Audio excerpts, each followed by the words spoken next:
In 1969, we crashed a rocket stage into the moon, and it rang for nearly an hour. Not a thud. Not a boom. A ringing that faded slower than anything Earth can do. Strike our planet, and the shaking dies in minutes. The moon hummed on and on. Something inside it is different from everything under your feet right now. Here's how we found out. During Apollo 12, astronauts left a seismometer on the lunar surface. Then their empty rocket stage was steered back down. It hit at thousands of miles an hour. The seismometer listened. The signal built slowly, peaked, and refused to stop. It lasted around 55 minutes. One scientist described the moon ringing like a bell. You've felt what an earthquake sounds like inside rock. A sharp jolt, then quiet. The moon does the opposite. It shivers for an hour. So the crews decided to hit it again, harder. Apollo 13's spent booster was crashed deliberately near a listening station. That one was far bigger. The ringing lasted more than 3 hours.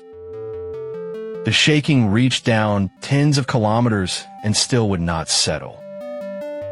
Why would a whole world keep vibrating so long? Here is where the story turns.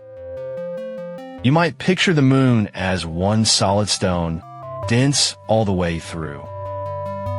The seismic waves said no. They scattered instead of traveling clean. On Earth, a wave from a quake races through in a smooth, sharp pulse. Inside the moon, that pulse gets shredded into a long, blurry rumble. The energy bounces around instead of passing through. Compare the two signals side by side, and the difference is almost comical. Earth's trace is a spike that calms fast. The moon's trace looks like a sound held under a pillow, refusing to die. That pointed to a strange upper layer. Billions of years of impact have hammered the moon's outer crust. No air, no water, no weather ever glued the pieces back together.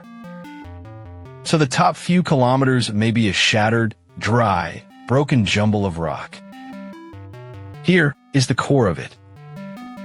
When a wave enters cracked, dry rock, it cannot escape easily. It reflects off crack after crack, taking thousands of scattered paths.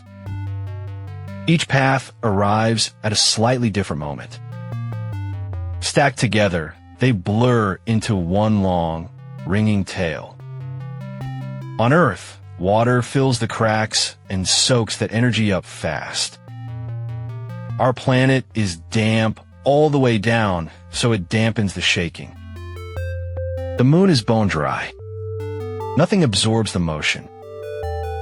So the ring you heard was not the moon being extra solid. It was the moon being extra broken and extra dry. That is the part most people get backwards. A bell rings because it is whole and hard. People assume the moon did the same. But the long hum is a sign of the opposite. A clean, solid world would give a short, crisp note. The endless ringing means the energy had nowhere to soak away. Dry cracks trap sound. Water frees it. That is the whole secret.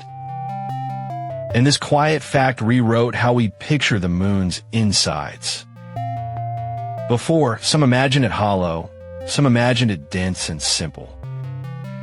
The ringing forced a middle answer, a deep, dusty, fractured shell over a firmer core. Those crash experiments became a way to X-ray the moon from the outside.